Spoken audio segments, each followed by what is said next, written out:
Ever wondered why English seems so challenging to learn, especially for Amharic speakers? Well, let's delve into the crux of the matter. The journey of mastering English, or any language for that matter, is akin to climbing a mountain. It's not a sprint, but a marathon, demanding persistence and patience. One of the key stumbling blocks for Amharic speakers is the pronunciation. English is a language rich in sounds that don't exist in Amharic, which can make articulation a tricky affair. Then, there's the syntax, the order in which we arrange words to form a sentence. In English, this order is crucial, unlike in Amharic, where rearranging words doesn't always change the meaning of a sentence. Last but not least, English boasts a vast vocabulary, with more than 100,000 words in common use. This can seem overwhelming, especially when you're just starting your journey. Understanding these challenges can help you better manage your learning journey. How can we make this complex journey more manageable? Well, let's break it down into 4 manageable steps: learning phonetics and pronunciation, mastering grammar, building vocabulary, and practicing listening and speaking.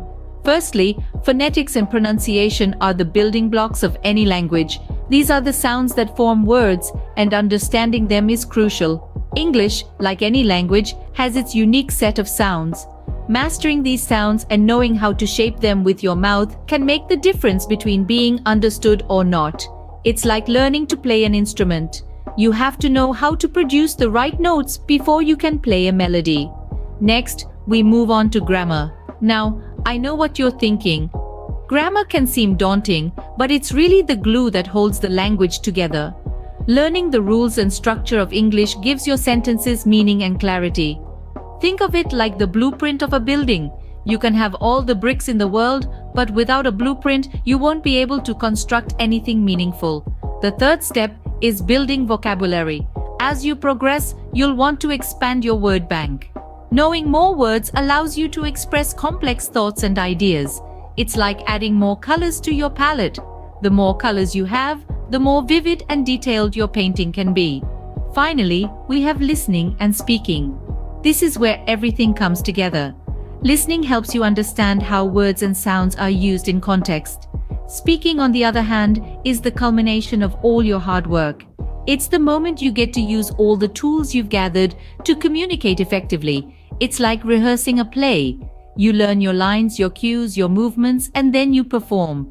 So, there you have it, the English learning process broken down into 4 manageable steps.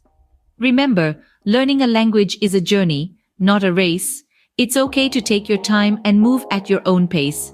Tackling one stage at a time makes the whole process less overwhelming. First things first, getting the sounds right is crucial. Phonetics is the study of sounds in speech, and understanding it is key to mastering English pronunciation. For instance, the sound in the and think is a common hurdle for Amharic speakers. It's not a sound that exists in Amharic, so it can feel unnatural. But don't worry, with practice, you'll get the hang of it.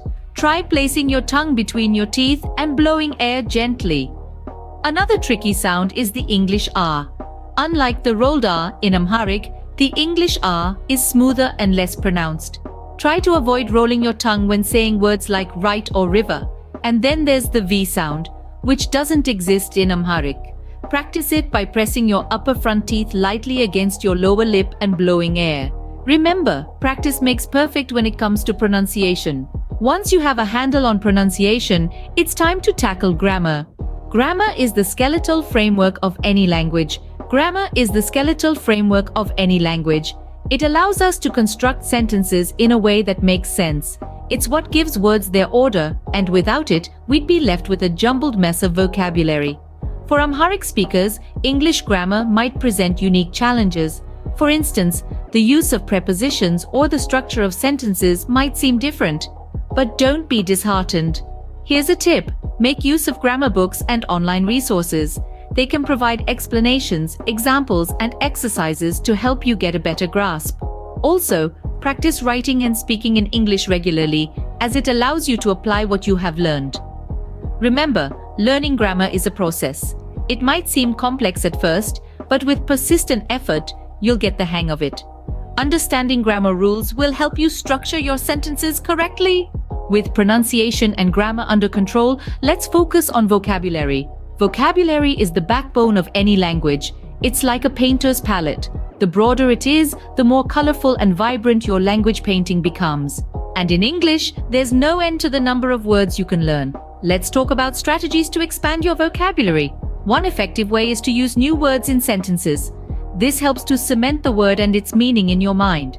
For example, if you've just learned the word gargantuan, you might create a sentence like, "The gargantuan mountain towered above the tiny village." Regular review is another crucial component of vocabulary building.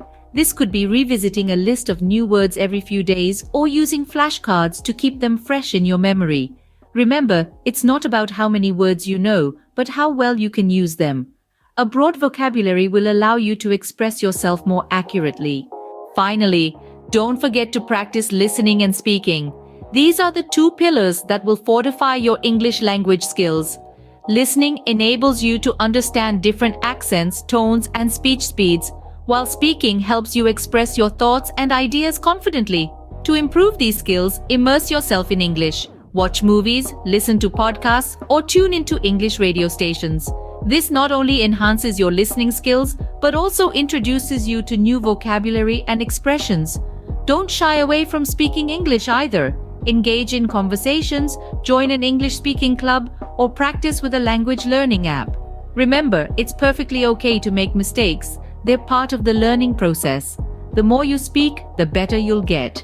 Writing and reading might be silent activities,